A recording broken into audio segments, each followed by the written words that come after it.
Hello and welcome to Coasset Political Society Show. I'm your host, Marcus Rowland. On this episode, we will be delving into national security versus right to privacy and Pete Budgie, the Democratic 2020 hopeful and mayor of South Bend, Indiana. But to start with this episode, we will be reviewing an ongoing topic, Brexit. Both of the two deadlines have come and gone. The Prime Minister of the UK, Theresa May, publicly stated that if her proposed deal was passed by her own parliament, she would resign effective immediately and let new leadership govern Britain in a post-Brexit world. Her deal, once again, failed to pass, leaving many to question her leadership. My personal favorite comment comes from the European Parliament member saying that Theresa May is the first person in history to try and fall on her own sword and miss. Theresa May has once again gone and negotiated with the European Union for an extension. The deadline now is set for October the 31st. This gives the UK and the EU an additional 6 months to come up with a deal that is mutually beneficial. However, the UK so far has made no effort to come up with a plan to do so. The only thing that seems to have changed is the date for the end of Brexit. It seems unlikely that Britain will be able to make a special deal and get everything that she wants. On to our next topic. Right to privacy versus national security. The recent arrest of Julian Assange has re-sparked the ongoing debate to privacy and national security. The debate seems ever more prevalent as threats at home become more and more common. The modern debate surrounding the right to privacy and national security began in 2001 following 9/11. The Patriot Act that passed allowed Homeland Security greater ability to investigate U.S. citizens without a search warrant. The idea behind this was if you had nothing to fear, you had nothing to hide. The premise was not all that bad. The goal was to give the FBI, CIA, and other intelligence agencies greater knowledge to predict and prevent further terrorist attacks. Since 2001, the Patriot Act has seen some rollbacks and has become slightly less than what it was then. WikiLeaks became an organization to fight against increased government surveillance and investigation. Their goal was to make governments more transparent and less protective of themselves. In 2010, WikiLeaks released U.S. State Department diplomatic cables, classified cables that had been sent to the U.S. State Department. In April 2011, WikiLeaks began publishing 779 secret files relating to prisoners detained in Guantanamo Bay. During the 2016 U.S. presidential election campaign, WikiLeaks released emails and other documents from the Democratic National Committee and from Hillary Clinton's campaign manager, John Podesta. These releases caused significant harm to the Clinton campaign and have been attributed as a potential factor to her loss. Julian Assange is wanted in the United States. He is currently being held by the British government and under arrest and awaits extradition to the U.S. I'd now like to turn to our panelists to discuss right to privacy versus national security. I'd like to introduce our panelists. On my left, I have Ben Birdsey and Cade Wanta, and on the right, I have Sean Thornton and Matt Grimes. So I'd like to open it up to anyone who wants to say anything about the Mueller report. Well, I think it's that the Mueller report's findings are very good for the president. Very important, they clear him of any allegations of Russian collusion, which was the purpose of the creation of the Mueller probe in the first place. They disprove many media myths about the Trump campaign. Just to name a few examples, Paul Manafort did not send polling data to the Russian government. Michael Cohen did not meet with Russian government officials in Prague, as the Steele dossier alleged. And Trump did not the investigation did not establish that Trump fired Jim Comey due to his concerns over the Russia investigation. And it also showed that Trump was not aware of Michael Flynn's activities with the Russian ambassador in the post-election pre-inauguration period. And I think that as per the second volume of the Mueller report, the one concerning obstruction of justice, even Mueller says on page 48 of that second volume that it would need a corrupt motive in order to establish a charge of obstruction of justice. And it's a bit difficult to do that, while in the first volume it completely absolves Trump or even his top campaign members of committing crimes with the Russian government, which is what the investigation was looking into. Would you say it completely absolves the president? I would say it doesn't completely absolve him of the obstruction charges. It seemed like it was very vague on that. I don't know. It didn't say that they needed a motive, from what I read, but I'm sure it had like corrupt intent in there. So I think if Trump's enemies wanted to run with that, they'd be able to. I don't know how well it would go, but they definitely have enough to go on to be able to do something with it. There have been calls to still attempt to impeach the president, and the president responded with a threat to sue and send the lawsuit up through the Supreme Court. Is this a valid strategy? I don't think that's how it works. I don't believe it is either.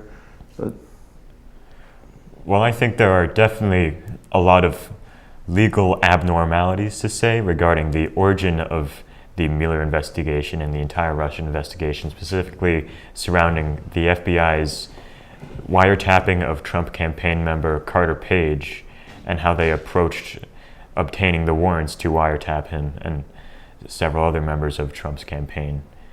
And I think that those definitely deserve to be looked into.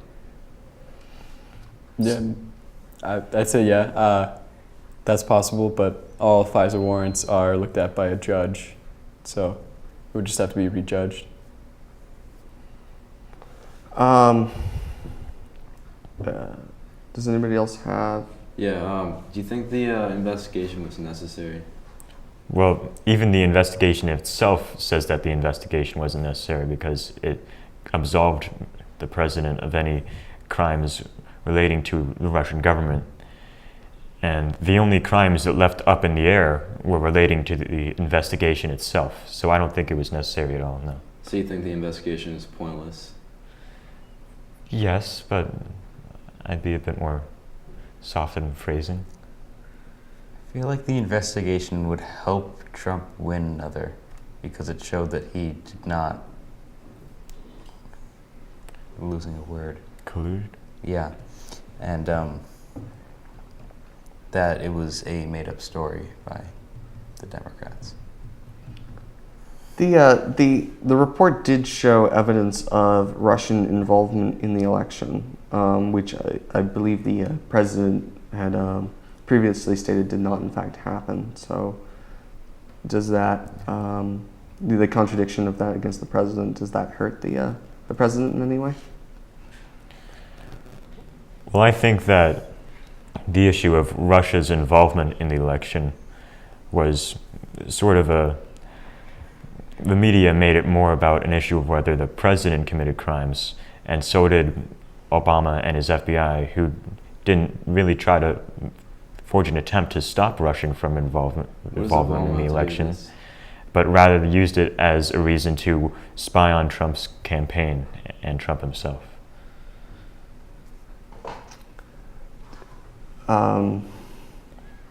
So what you're saying is that the Obama FBI intentionally spied on the Trump campaign and attempted to influence it in some way, and that Hillary Clinton still lost despite this? I think what they did was, usually when you have something being investigated, you have a crime and you're looking for the people responsible. But in this case, the FBI had people who they really wanted to have committed a crime, so they started investigating them and looking for any possible thing without proper reason to investigate. For example, Paul Manafort was recently sent to federal prison for tax fraud from the early 2000s that was in no way related to his activities in the Trump campaign, but those charges were brought forth as a result of the Mueller investigation into Trump's campaigns and its connections or now no connections with the Russian government. So are you saying that despite the fact that an investigation found evidence of somebody committing a crime, even though the investigation wasn't about that person, the investigation should just ignore that evidence? Well, I don't think it should be. I believe all crimes should be prosecuted, but there is also such thing as, in the legal world, they have a thing called the fruit of the poisonous tree. I'll give an example. If a cop car pulls you over for not signaling to turn, which they legally can't pull you over for, and they find, let's say, drugs in the back of your car, you cannot be sent to jail because they did not have probable cause to search your vehicle. I would argue that this concept applies to the Trump campaign, as the FBI was dubious at best in its obtaining warrants to spy on and investigate the Trump campaign. Okay. Does anybody have any more remarks on the Mueller investigation? All right, we're going to pivot into our next topic. For the next topic of this episode, we will be looking into the campaign of Pete Budgie. He's the current mayor of South Bend, Indiana. He's a hopeful candidate for the 2020 Democratic presidential nominee and the 2020 presidential election. His history shows him as an intellectual, having attended Harvard University and later Oxford University on a Rhodes Scholarship. In 2009, he joined the Navy Reserve as an intelligence officer. He achieved the rank of lieutenant. In 2014, he was deployed in Afghanistan. He has been the mayor of South Bend, Indiana twice. The first time he was elected in 2011, and then upon from his return from duty in Afghanistan, he was elected again in 2015. During his time as mayor of South Bend, he was an opponent to the Indiana Senate Bill 101, which was viewed by many as discriminatory to the LGBT community. Pete Budgie came out as gay shortly thereafter. His time as mayor of South Bend included many other improvements to the local community. He championed a piece of legislation called Street Smarts, which focused on improving local roadways and making them safer. This legislation included beautification and introduction of bike lanes and rotaries. In 2017, he ran for chair of the Democratic National Committee. He ran on a campaign of the idea that the aging Democratic Party needed to empower its millennial members.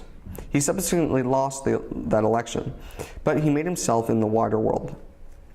He announced his candidacy for president on April 14th of this year. Budgie describes himself as a proponent of democratically influenced capitalism. He favors universal health care with retention of private insurance, dialogue and cooperation between the Democratic Party and organized labor, universal background checks for firearm purchases, and environmental policies that address pollution and fight climate change, which he views as a security issue. He also supports federal legislation banning discrimination against LGBT people and deferred action for childhood arrivals programs for immigrants. Budgie self-identifies as a progressive and a supporter of democratic capitalism. He identifies regulatory capture as a significant problem in American society.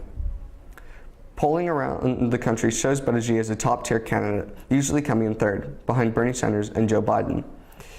This is true in the Granite State, New Hampshire, the first primary, where he is currently polling at approximately 15%. His support is slowly building, however. In Massachusetts, Budgie is in fourth place behind Bernie Sanders, Joe Biden, and Massachusetts' own Elizabeth Warren. Overall, Budgie has a long road ahead of him.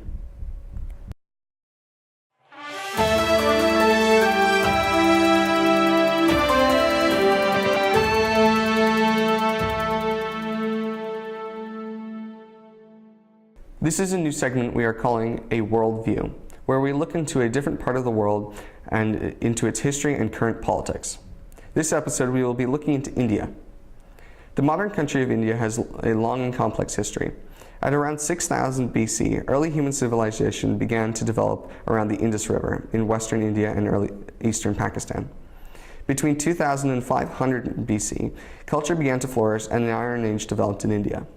During this time, the Vedas, the most important documents in Hinduism, the predominant religion in India, were written down. The caste system, which created a hierarchy of priests, warriors, and free peasants, but which excluded indigenous people by labeling their occupations impure, arose during this time period. Around 500 BC, Buddhism came into creation. Buddhism, based on the teaching of Gautama Buddha, attracted followers from all social classes. Chronicling the life of Buddha was central to the beginnings of recorded history in India. Buddhism is not a large religion in India or elsewhere, but is still significant for its historical and cultural impacts. The Sangam literature of the Tamil language reveals that between 200 BC and 280, the southern peninsula was ruled by the Cheras, the Cholas, and the Pandyaras. These dynasties traded extensively with the Roman Empire and with the West and Southeast Asia. The Indian medieval age is defined as 680 to 1200 AD. It is defined by regional kingdoms and cultural diversity. No ruler of this period was able to create an empire and consistently controlled lands much beyond his core region. After the 10th century, Muslim Central Asian nomad clans, using swift horse cavalry and raising vast armies united by ethnicity and religion, repeatedly overran South Asia's northwestern plains, leading eventually to the establishment of the Islamic Delhi Sultanate in 1206. This increased influence of Islam in the region and has remained the second largest religion in India to this day. In the early 16th century, northern India, being then under mainly Muslim rulers, fell again to superior mobility and firepower of a new generation of Central Asian warriors. The resulting Mughal Empire did not stamp out the local societies it came to rule, but rather balanced and pacified them through new administrative practices and diverse, inclusive ruling elites, leading to a more systematic, centralized, and uniform rule. The Mughal Empire expanded the economy and allowed local peasant farmers to gain greater wealth through expanded trade. Additionally, the Mughal Empire maintained peace and stability in the region. In the 1700s, the English East India Trading Company created trading outposts along the coast of India. The East India Trading Company had far superior military might than the locals. In 1765, the Bengali region came under their control, and by the 1820s, most of the rest of India was theirs as well. The appointment in 1848 of Lord Dalhousie as Governor General of East India Company set the stage for changes essential to becoming a modern state. However, disaffection with the company also grew during this time and set off the Indian Rebellion of 1857. Although the rebellion was suppressed by 1858, it led to the dissolution of the East Indian Company and the direct administration of India by the British government. The rush of technology and commercialization of agriculture in the second half of the 19th century was marked by economic setbacks. Many small farmers became dependent on the whims of far-away markets. There was an increase in the number of large-scale famines. After World War I, in which approximately 1 million Indians served, a new period began. It was marked by British reforms, but also repressive legislation, by more strident Indian calls for self-rule, and by beginnings of a non-violent movement of non-cooperation, of which Mahatma Gandhi would become the leader and enduring symbol. During the 1930s, slow legislative reform was enacted by the British. The Indian National Congress won victories in the resulting election. The next decade was beset with crises: Indian participation in the Second World War, the Congress's final push for non-cooperation, and an upsurge of Muslim nationalism. All were capped by the advent of the independence in 1947, but tempered by the partition of India into two states, India and Pakistan. Vital to India's self-image as an independent nation was its constitution, completed in 1950, which put in place a secular democratic republic. Economic liberalization, which was begun in the 1990s, had created a large urban middle class, transforming India into one of the world's fastest growing economies. It has unresolved territorial disputes with China and Pakistan. The Indian-Pakistani nuclear rivalry came to a head in 1998. India's future looks bright and vibrant, as many companies now are investing there more and more, as opposed to China and other Far East nations. This is coming to a point with the recent reveal that the production of the iPhone will begin in India shortly. Unfortunately, that's all the time we have for this episode. I'll see you next time.